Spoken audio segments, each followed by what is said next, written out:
Graças a Deus. Vamos ouvir a palavra do Senhor nosso Deus nesta noite. Pastor José Luiz.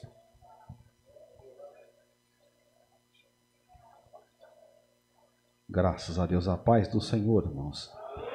Louvado seja o nome do Senhor para sempre.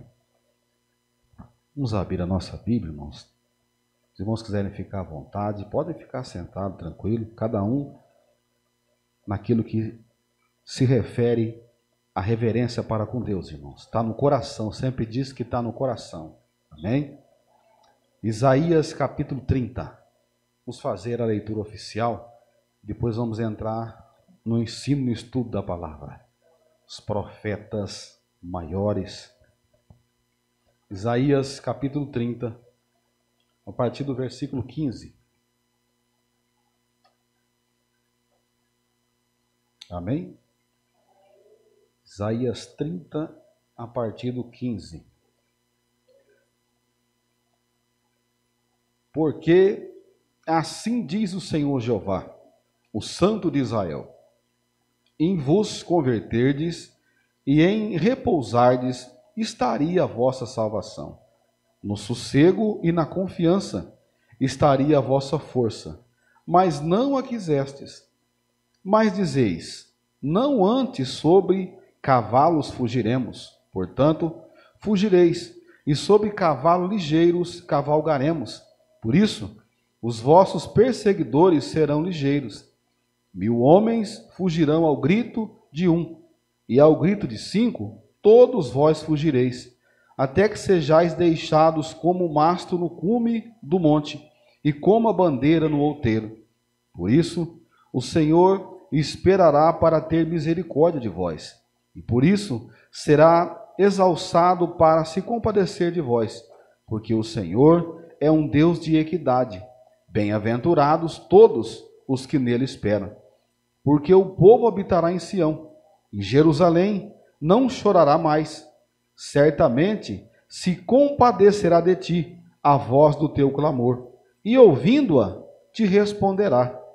Bem vos dará o Senhor pão de angústia e água de aperto, mas os teus instruidores nunca mais fugirão de ti, como voando com asas. Antes os teus olhos verão a todos os teus mestres, e os teus ouvidos ouvirão a palavra que está por detrás de ti, dizendo: este é o caminho, andai nele, sem vos desviardes, nem para a direita e nem para a esquerda. Amém?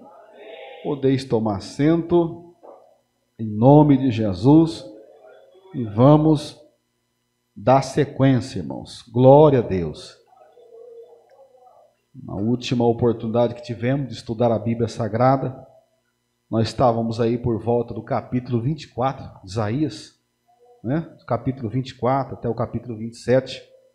Nós estivemos estudando aí. Eu vou dar aqui uma recapitulada para nós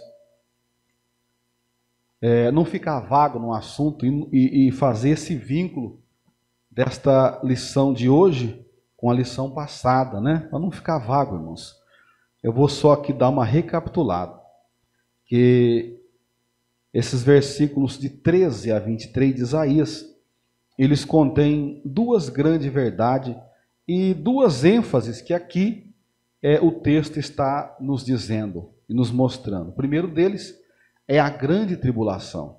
E o segundo é o reinado milenar de Jesus Cristo. Nós vimos algumas coisas, né? Só para nós lembrar mesmo, nós vimos aqui acerca da Batalha das Estrelas, né? Os anjos, lá no capítulo 14, nós falamos um pouco também, mas nós vamos aqui, irmãos, diretamente para o capítulo de número 25. Vamos tomar por base já o capítulo 25. O capítulo 25 do livro de Isaías inicia com um louvor glorioso a Deus por sua fidelidade em executar todos os seus planos. Nós podemos ler aqui o capítulo 25 e o versículo 1. Eu não sei se talvez até nós já fizemos a leitura na lição passada, mas pelo menos esse versículo 1, nós podemos aí tirar de base. Veja que o louvor, né, da parte do profeta para com o Senhor. Diz assim: ó Senhor, tu és o meu Deus, exaltar-te-ei e louvarei o teu nome, porque fizeste maravilhas, aos teus conselhos antigos são verdade e firmeza. Os seus conselhos antigos, né? Quantos que dizem, né, que querem ser modernos, né? Muitos dizem que, não, esse tempo foi outro, hoje o tempo é outro, hoje não é mais assim, as coisas estão mudadas. Concordo, as coisas mudaram mesmo, mas Deus não muda.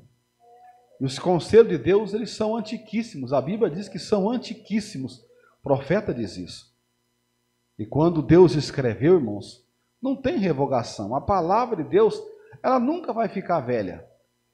Agora, se renovar, ela se renova cada manhã. Mas envelhecer, nunca. E por aí nós ouvimos essa questão de, mas está ultrapassado, isto era num tempo passado. É por conta disso que muitos estão apostatados da fé. Os conselhos de Deus não mudam, irmãos. Não muda.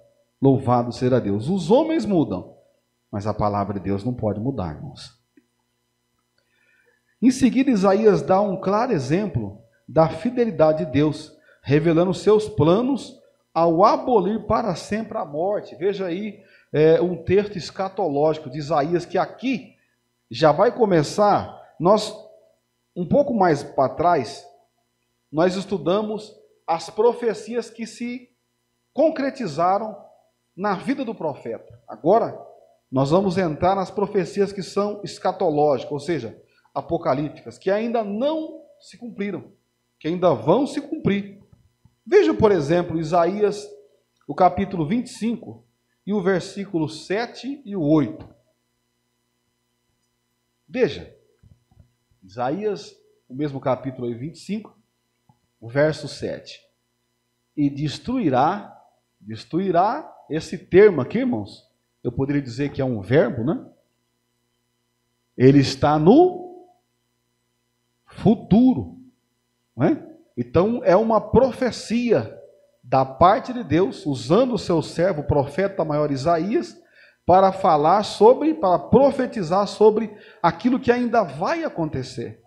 Está lá o futuro. E destruirá neste monte a face da cobertura, com que todos os povos andam cobertos, e o véu com que todas as nações se cobrem. Que véu será esse, irmãos? Vamos ver o versículo 8. Olha. Aniquilará a morte para sempre, e assim enxugará o Senhor Deus as lágrimas de todos os rostos, e tirará o opróbrio do seu povo, de toda a terra, porque o Senhor Não foi o profeta que falou. Deus usou o profeta. Mas o próprio Deus fala na boca dele. Quem disse fui eu. Usando o homem. Mas a palavra é minha, a vontade é minha. Assim diziam os profetas do passado. Agora vamos fazer uma comparação com o Apocalipse.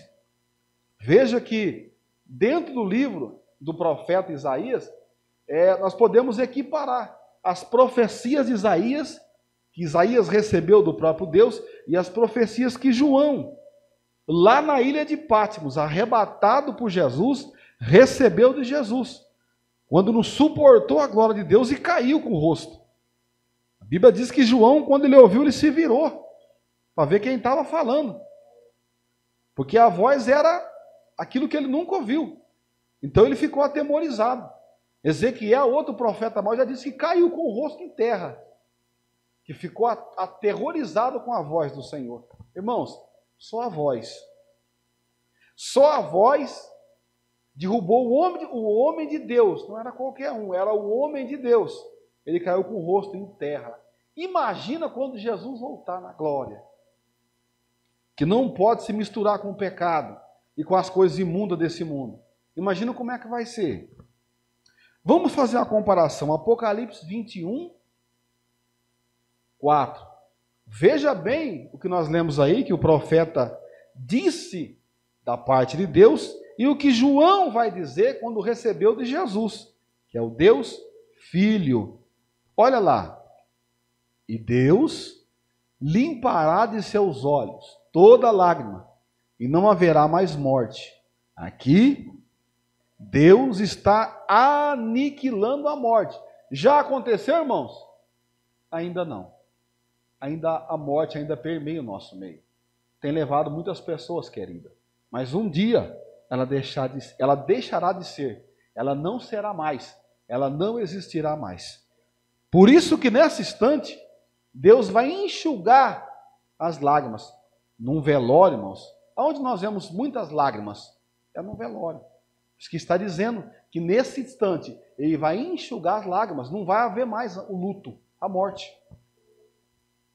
E não haverá mais morte, nem pranto, ou nem choro, nem clamor, nem dor, porque as primeiras coisas são passadas. Veja que o profeta, ele fala praticamente as mesmas palavras. Por quê? Porque essas palavras, tanto esse versículo através de João, quanto o versículo através de Isaías, vieram do céu do próprio Deus. Amém? E Deus é assim. Hoje, no século 21, a gente vê umas coisas esquisitas por aí, né? Um profeta fala uma coisa, o outro profeta fala outra. Não concorda, não é, irmãos? Parece que as coisas não batem, né? Um fala uma coisa, o outro fala outra diferente. Peraí, tem alguma coisa errada aí nesse meio aí. Aqui, ó, 2 homens de Deus. Um profeta e o outro apóstolo. Os dois movidos e escutaram a mesma voz, a voz de Deus. Falaram a mesma coisa. Agora, hoje em dia, estão falando a mesma coisa por aí, irmãos? Cada um fala uma coisa. Quem está certo? A palavra. Nenhum deles está. Quem está certo é a Bíblia. Amém? Glória a Deus. Temos aqui claramente a profecia da ressurreição de Cristo. E com isso, a vitória final dos santos. Quem são os santos, irmãos? A igreja, os crentes. Esses são os santos. Não porque foram melhores que os outros, nada disso. Como muita gente lá fora pensa. Diz que é santo, usa uma palavra. Eles usam a palavra santo como uma ofensa. Lavar o santarrão, nada disso. Santo não quer dizer isso, nós já dissemos aqui. Santo por quê? Porque foram santificados pelo santo verdadeiro que é Cristo. Então, aqui com isso, a vitória final dos santos sobre a tristeza e a morte. A primeira ressurreição, né? Ela vai estar lá já no capítulo 26. Um capítulo depois, o profeta Isaías, que é o profeta messiânico, não é? Aquele que mais proferiu sobre o Messias, ele vai falar sobre a ressurreição de Cristo também. O capítulo 26 de Isaías foi usado na igreja primitiva como um cântico de louvor. Veja, os primeiros crentes gostavam especialmente das palavras que falavam de paz nos tempos de angústia e das promessas de uma ressurreição física para os justos. Podemos imaginar que nas horas de perseguição a igreja entoava as palavras do profeta Isaías. Vamos ver que palavras são essas? Capítulo 26 e versículo 3. Vê o que escreveu lá o profeta.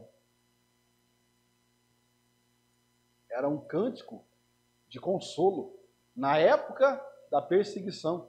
Principalmente em que época? Principalmente lá na época dos imperadores romanos. Nessa época a igreja sofreu muito. Tu conservar em paz aquele cuja mente... Eu vou dar uma paradinha aqui. Mente, irmãos. Troca essa palavra mente pelo espírito. Amém? Mente, espírito. Cuja mente está firme em... Porque ele confia em ti. Mente e espírito. Por quê? Porque o espírito se alimenta de conhecimento. O espírito se alimenta da palavra de Deus. Então, aquele que está firme, olha lá, aquele que está firme em Cristo, em Deus, ele vai ser conservado em paz. Ainda nos momentos de tormenta. de angústia, de ansiedade, ele vai estar em paz. Isso está faltando no meio do povo de Deus, não está não? Quantos crentes agitados, né? Andando de um lado para o outro, como que se não estivesse esperando a volta de Cristo. Irmãos, o nosso foco maior nessa vida não é riqueza. O nosso maior foco nessa vida é a volta de Cristo. Por isso que ele mesmo disse, não estejais ansiosos pelo dia de amanhã, ou pelo que vai comer ou beber, ou que vai vestir, mas esteja ansioso pelo quê? Pela vinda do Mestre, de Cristo. Isso que nós estamos velando e esperando, a volta de Jesus. É o fato mais importante da nossa vida. Agora, ambos, eu vejo em alguns casos, que alguns, quando se aproximam datas, se esquecem do Mestre. Colocam mais os pensamentos em datas, esquecem do Mestre. Não devemos. Porque se nós se esquecer dele, ele também vai se esquecer de nós, naquele grande dia. Outro versículo que deve ter confortado muito os primeiros crentes sofrendo perseguição é o 19, que diz, eu vou ler aqui, irmãos, o versículo 19, os vossos mortos e também o meu cadáver. Olha que palavra, né? Talvez alguém não vai entender esse versículo aí. Vamos colocar lá, missionário? Acho que é 26, 19, né? Vamos dar uma olhada se é isso mesmo. É isso mesmo, então. Está lá. Isso. Vamos ver lá, irmãos. Os teus mortos e também o meu cadáver viverão. Por que que ele está dizendo os teus mortos?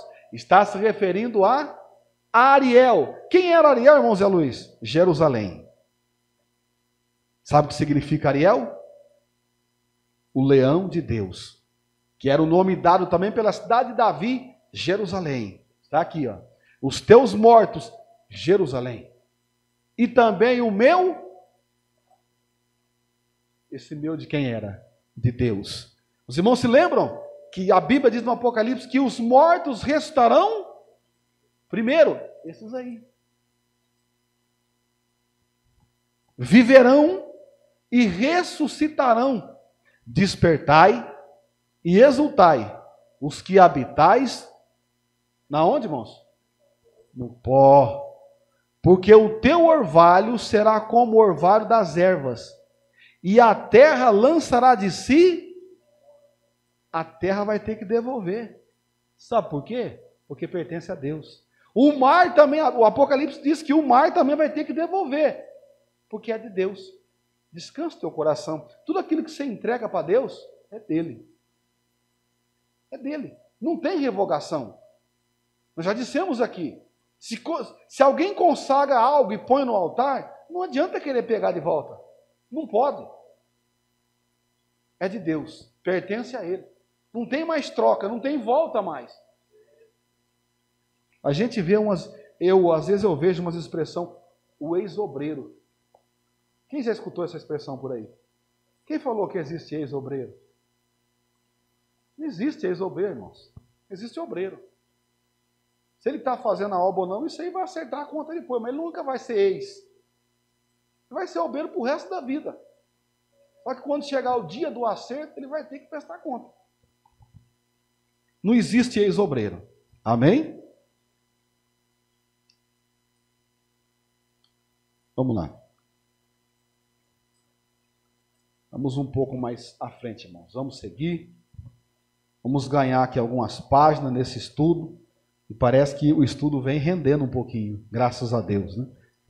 Agora vamos ver o capítulo 27, onde Isaías tem aí algo muito importante para nós. Isaías fala sobre a serpente, que permeia toda a Bíblia. A serpente. E a vinha, que também permeia boa parte da Bíblia. Então Isaías vai falar no capítulo 27 sobre a serpente e a vinha. Vai fazer não sei se eu poderia dizer uma comparação, mas ele vai falar sobre vai usar essas duas palavras e vai trazer uma grande lição para Israel e também para nós hoje. As cenas iniciais da Bíblia apresentam a figura de uma serpente no jardim do Éden. Aqui vemos dois símbolos similares, a saber, a vinha e o dragão, a antiga serpente. O Leviatã, olha só, vai fazendo, nós vamos ver aí alguns versículos agora. Os irmãos vão ligar, porque às vezes está lá o dragão, às vezes está a serpente, às vezes está o Leviatã, às vezes vai estar lá a criatura, o monstro do mar, não é? E os irmãos vão ver que é tudo a mesma coisa. O Leviatã, de que trata Isaías 27:1. Vamos ver se está lá mesmo, irmãos? Vamos ver, missionário? 27:1, olha lá, irmãos. Naquele dia o Senhor castigará com a sua dura... Olha a palavra de Deus aí, irmãos. Hoje em dia, né, as pessoas, mas que palavra dura, né? Não posso escutar uma palavra dessa. Que palavra dura, está usando o microfone para matar a igreja. Cuidado. Não é está usando o microfone. É lógico que tem casos e casos, né? Existe isso sim, eu concordo. Mas às vezes a palavra é de Deus, tem que tomar cuidado, né? Às vezes é Deus que está querendo falar. Né? Grande, olha lá, e forte. O Leviatã. Aqui, ó, veja que ele tem aqui quantos nomes? Vamos ver. O Leviatã, a serpente veloz, vai conferindo os nomes, é tudo a mesma coisa. E o Leviatã, mesma coisa de novo. A serpente, algumas traduções dizem a serpente sinuosa. A minha Bíblia acho que diz isso. A serpente sinuosa, que é a mesma coisa. E matará o que está no mar. Olha, esse Leviatã, ele é um monstro mitológico usado na Bíblia, somente está no livro do Jó também. Ele também é chamado de Lotã. É o mesmo bicho aí. Agora, irmãos, vamos trazer para os nossos dias isso aqui. Aqui nós estamos vendo que está escrito assim, ó, na última parte aqui, ó, e matará o dragão que está no... Os observam que hoje em dia, alguns fazem oferendas e levam para o mar, não levam? E eles levam essas oferendas para o mar, dizendo que vão sacrificar para um certo nome. Olha o que está no mar aí, irmãos. Está aí, ó. Não foi eu que falei. Está na Bíblia aí, ó. O que é que está no mar, irmãos? Então, às vezes as pessoas estão sendo enganadas, né? Achando que estão indo lá sacrificar uma entidade feminina. Mas olha o que é que está lá no mar lá. Então nem eles mesmos sabem para quem estão sacrificando, né? Que Deus tenha misericórdia. E a nossa tarefa é orar e conscientizar para que Deus salve as almas. Nós não estamos para condenar nem apontar. Estamos aqui para pedir a misericórdia de Deus. Agora, irmãos, na Bíblia, esse monstro aí também, ele é apontado também como um monstro de 7 cabeças. Eu não usei essa expressão, mas também ele é usado aí. E até alguns desenhos animados colocaram esse dragão, né? Eu me lembro quando eu era menino, tinha um desenho que tinha um dragão desse com 7 cabeças. Eu me lembro até o nome dele, mas eu não vou citar. Deram até um nome para ele, não era boa coisa não. Era o mesmo monstro. Era o mesmo. Na Bíblia, este monstro simboliza o adversário perigoso, quer seja natural. Agora nós vamos mergulhar um pouquinho na Bíblia. Vamos discorrer um pouco. Olha, esse inimigo é o adversário. Todos esses nomes que nós vimos aí, usado para a mesma pessoa, a mesma entidade, o mal, né? Agora vamos ver aqui que na Bíblia, ó, lá no livro de Jó, de uma forma natural, no livro de Jó, capítulo 7, versículo 12. Primeira forma, Jó usa este nome de uma forma natural. Não me engano, é isso mesmo. Jó, capítulo 7, 12. Vamos ver se é isso mesmo. Sou eu, porventura, o mar? Sou a baleia, para que me ponhas uma guarda? Jó, é 7,12 eu falei? É isso mesmo, 7,12. Jó usa essa expressão com um monstro natural. Um monstro natural seria uma baleia. Talvez Jó use essa expressão baleia, mas talvez Jó não estaria falando de uma baleia. Talvez queria ele falar sobre esse animal. Esse animal, o Leviatã, muitos dizem que era um hipopótamo. Não acredito. Eu não acredito. Acredito que era realmente uma serpente. Não acredito nisso. Agora, irmãos, de uma forma nacional, é Jeremias que vai citar. Jeremias capítulo 51. E no versículo 34. Olha o que Jeremias vai falar. Vai falar de uma forma nacional, de uma forma para toda a nação. Jeremias 51, verso 34. Nabucodonosor, rei de Babilônia, devorou-me, colocou-me de lado, fez de mim um vaso vazio, como chacal me tragou, encheu o seu ventre das minhas delicadezas, lançou-me fora. Como um chacal me tragou. Aqui, Jeremias usa a expressão de um lobinho.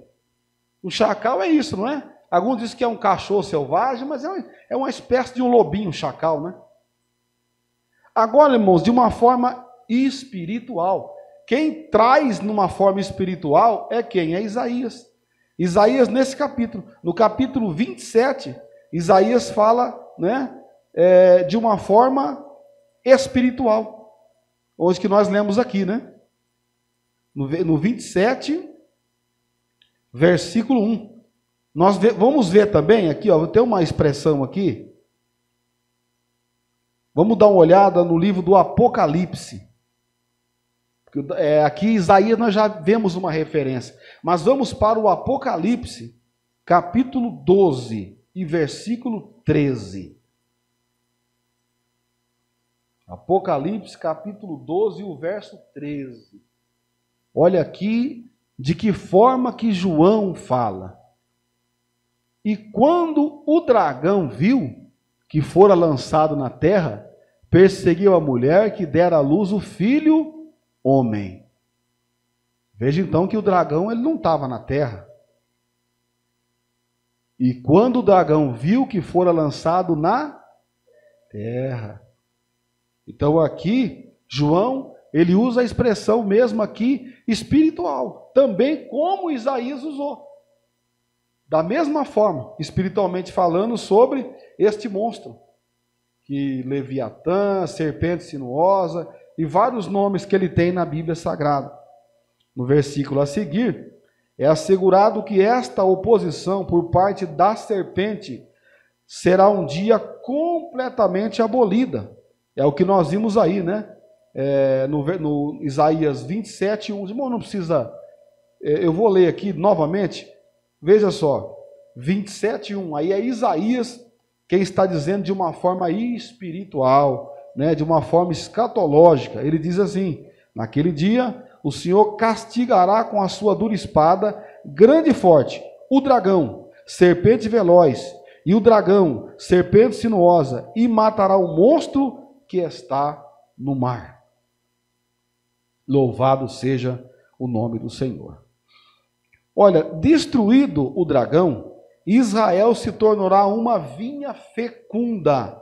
A descrição anterior da nação de Judá é a de uma vinha condenada, a qual produziu somente fruto azedo, né, que está lá.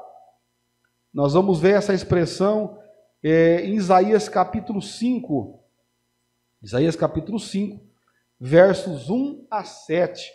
Nós vamos ver Isaías falando sobre isso, fazendo uma comparação. Agora cantarei ao meu amado o cântico do meu querido a respeito da sua vinha, que era Israel. Era Israel. O meu amado tem uma vinha num outeiro fértil. 2. Veja que a vinha, Isaías está dizendo que a vinha estava no lugar fértil. A terra era boa. Isaías está dizendo isso, a terra é fértil. A terra é para dar muito fruto e fruto bom. Mas vamos ver que tipo de fruto que deu. E cercou-a, e limpando-a das pedras, plantou-a de excelentes vides, e edificou no meio dela uma torre, e também construiu nela um lagar, e esperava que desse uvas boas, porém deu uvas, a terra era boa, irmãos. Não era culpa da terra. Vamos ver o 3. Agora, pois, ó moradores de Jerusalém e homens de Judá, julgai, vos peço, entre mim e a minha vinha. Deus falando, irmãos. Que mais se podia fazer a minha vinha? Que eu lhe não tenha feito? Olha lá, é o que eu disse aqui. A terra era boa. A plantação foi boa, o lugar era muito bom. Por que não deu uva boa? Porque esperando eu que desse uvas boas, veio a dar uvas bravas? 5. Agora, pois, os farei saber o que eu hei de fazer à minha vinha. Tirarei a sua sebe. O que é sebe, mano? Nós já vimos. Cerca. Eu vou tirar a cerca, nós estudou aqui já. Eu vou tirar a sua cerca, para que sirva de pasto. Eu derrubarei a sua parede, para que seja pisada. Veja bem, irmãos. E a tornarei em deserto. Não será podada, nem cavada. Porém, cercarão nela sarsas, crescerão nela sarsas e espinheiros. E as nuvens darei ordem que não derrame chuva sobre ela. Olha aí, irmãos. Tinha tudo para ser uma boa vinha. Porque a vinha do Senhor dos Exércitos é a casa de Israel. Olha a explicação aí. Porque a vinha do Senhor dos Exércitos é a casa de Israel. E os homens de Judá são a planta das suas delícias. E esperou que exercesse juízo. E eis aqui opressão, justiça, e eis aqui clamor. Então está aí Isaías usando esta comparação, falando sobre a serpente, né, e falando sobre a vinha. É os males que vêm contra Israel. Agora, irmãos, vamos ler também o livro do Apocalipse, capítulo 20 e o versículo 10, ainda neste tema, ainda neste assunto. Apocalipse, capítulo 20 e só o versículo 10.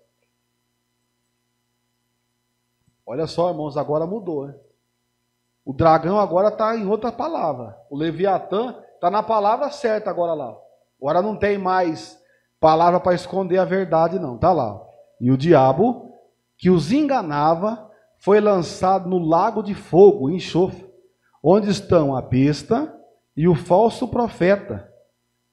E de dia e de noite serão atormentados para todo o sempre. Essa é a conclusão escatológica. Aí Isaías está apontando para o futuro, lá no fim do Apocalipse já. Isaías fala no quê? No grande dia do Senhor. Onde não haverá mais tristeza, onde o acusador não vai estar mais no meio, não vai poder acusar mais ninguém. A grande visão, que começou no capítulo 24, encerrar-se-á com uma comovente profecia dos últimos dias.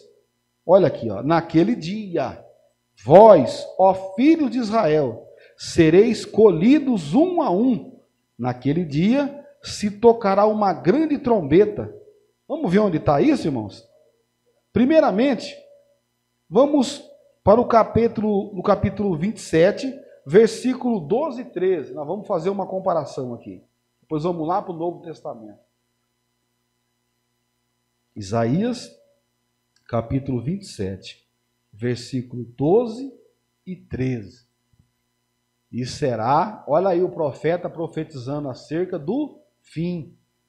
E será naquele dia, que dia é esse, irmãos? É o terrível e grande dia do Senhor. Que o Senhor debulhará seus cereais, desde as correntes do rio, até o rio do Egito. E vós, ó filhos de Israel, sereis escolhidos um a um. O verso 13. E será naquele dia que se tocará uma grande trombeta. Lembra, irmãos? Da grande trombeta? E os que andavam perdidos pela terra da Assíria, e os que foram desterrados para a terra do Egito, tornarão a vir. e adorarão ao Senhor no Monte Santo, em Jerusalém. Agora, se nós comparar lá no Novo Testamento, Evangelho de Mateus, Mateus capítulo 24 e o verso 31, veja só. Agora quem está falando? Jesus. Agora estamos falando sobre Jesus, veja só. 24 e 31 de Mateus. E ele enviará os seus anjos com rijo clamor de trombeta, uma trombeta aí, os quais ajuntarão os seus escolhidos, desde os quatro ventos, de uma a outra extremidade dos... Eu não sei se eu preguei algumas vezes sobre os quatro ventos, eu não sei se aqui eu já fiz isso, mas uma hora, se Deus nos permitir, Israel conhecia muito esses quatro ventos, por isso que a expressão é usada aqui. Esses quatro ventos eram tradicionais, eles eram usados até na agricultura. Tinha um vento que quando ele soprava, as frutas e os frutos maduravam, ajudava a madurar os frutos. E também teve um vento desse, que veio e assoprou as pragas do Egito para longe. Então, esses quatro ventos, veja aí que os anjos do Senhor, eles vão pelos quatro ventos, quer dizer, não vai ter por onde escapar. Lembra que a Bíblia diz que Jesus vai voltar quando? Quando esse evangelho, o Evangelho Santo, será pregado nos quatro ventos. Entende? Cantos e ventos é a mesma coisa. Só aí Jesus voltará. Então os escolhidos serão ajuntados. Por isso que sempre os irmãos ouvem falar que a igreja ela não tem a placa, ela não é de tijolo, nada disso. Aonde que estão os escolhidos, irmão? Onde estão aqueles que vão morar no céu? Em todo o mundo. Em todo o planeta, em todo lugar. Quem que vai chamar? Os anjos. Eles que vão recolher, é um a um. Aquilo que é de Deus, vai subir com Deus. Agora aquilo que não é, fica aqui. Louvado seja o nome do Senhor para todo sempre. Agora lá no capítulo 28 e 29, o apelo final de Isaías. Isaías está nesse instante pregando para a nação. O que Isaías está fazendo nesse instante? Mesmo usando estas palavras escatológicas, ele está pregando contra o forte ataque assírio. E o povo não quer dar ouvido. Então ele está usando essa expressão e já emendando lá para o Apocalipse, para que o povo dê ouvido. Veja, os capítulos 28 a 35 são chamados de apelo do livro de Isaías. Esses apelos finais, dirigidos a Jerusalém, tinham como propósito dar à cidade uma oportunidade final de arrepender-se e voltar-se para Deus antes que lhe sobreviesse as hordas cruéis dos assírios. Isaías profetizou que a invasão assíria chegaria daqui a 1 ano. Vamos ver onde está isso? Isaías 32, versículo 10. Isaías 32. Vamos ver se é isso mesmo. 32, 10. Porque num ano e dias vireis a ser turbadas, ó mulheres, que estáis tão seguras, porque a vindima se acabará, e a colheita não... Ou o profeta avisando, fazendo um apelo final. E olha o tempo que ele dá, 1 ano. 1 ano. Ainda hoje nós vemos isso. Às vezes Deus usa homens e mulheres como profetas e profetisas. E dá um tempo. Quem já viu isso? Eu já vi isso. Deus levanta homens e mulheres, eles dão o dia, o prazo, o tempo. Eu já vi isso. Isso aconteceu, irmãos, na varanda da casa de meus pais. Na antiga casa de meus pais. Está minha esposa aí de prova. De que Deus é fiel e verdadeiro. a minha sobrinha não podia gerar. Minha sobrinha que os irmãos conhecem, a Juliana, minha sobrinha. Falo porque é minha sobrinha. Ela não podia gerar e queria muito ser mãe. Eu me lembro que eu estava voltando para Neves. Minha mãe, minha saudosa mãe, era viva ainda. E naquele dia, irmãos, eu virando para ir embora, minha sobrinha triste porque não gerava, eu disse para ela, ainda antes de 2 anos, você vai gerar. No tempo certo nasceu o Heitor. E eu me esqueci dessa profecia. Mas a minha irmã Meire me lembrou. A minha irmã lembrou disso. E eu me esqueci.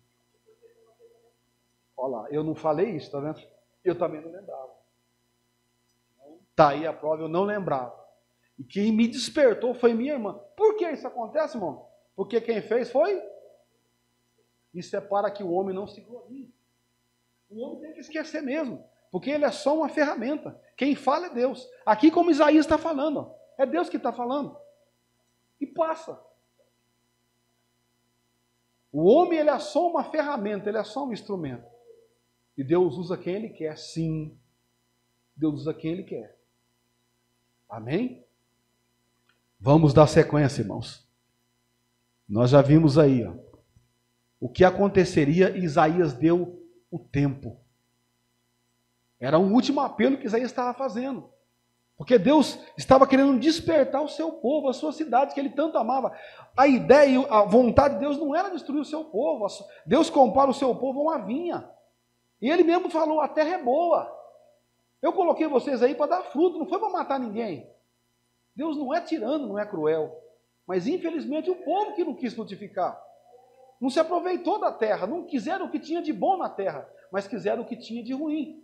Não é assim que Ele mesmo diz? Uns querem chamar o quê? O bem de mal e o mal de bem. Em vez de buscar as coisas boas, buscam as coisas ruins. Esse apelo final para arrependimento da nação foi dado ao ano 703 ou 702 a.C. Um pouco antes de ocorrer a referida invasão assíria em 701 a.C., quando realmente teve lugar a invasão. Foram atrasadas 46 arrasadas, irmãos. Perdão. Foram arrasadas 46 cidades. Jerusalém, no entanto, foi salva nessa ocasião pela intervenção do anjo do Senhor. O apelo do profeta ao arrependimento de Judá foi anunciado de forma dupla. Vamos ver a primeira forma. O profeta buscou conscientizar o povo de que não estava vivendo um relacionamento correto com Deus. Ele despertou e falou, não está certo. O que ele disse, o que ele profetizou foi isso.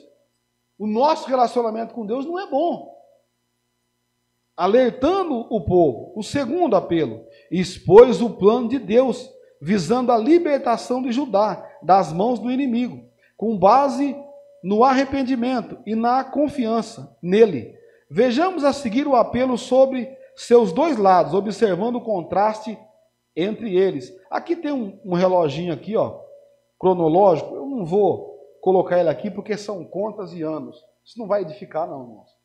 Isso vai só confundir nossa cabeça desse negócio de matemática para lá, tá bom? Vamos lá para o capítulo 28, deixa eu ver a hora, já deu a hora. E já foi a hora, meus irmãos. Misericórdia, missionário. Já foi, irmãos. Felizmente, já foi. Não tem como mais. Vamos só ler um versículo para acabar. Isaías 28, 1. Só um, e nós já encerramos, porque não dá mais tempo. Isaías, capítulo 28, verso 1. Meu Deus. Ai da coroa de soberba dos bêbados de Efraim, cujo glorioso ornamento é como a flor que cai, que está sobre a cabeça do fértil, vale dos vencidos do vinho. Amados, me perdoe por eu ter passado aqui, estava tão gostoso que, meu Deus, o tempo foi que eu nem vi. Os irmãos me perdoem, meus pastores me perdoem por ter tomado o tempo aí, mas na próxima, aprovendo Deus, nós vamos estar aqui novamente, em nome de Jesus. Deus abençoe, amados.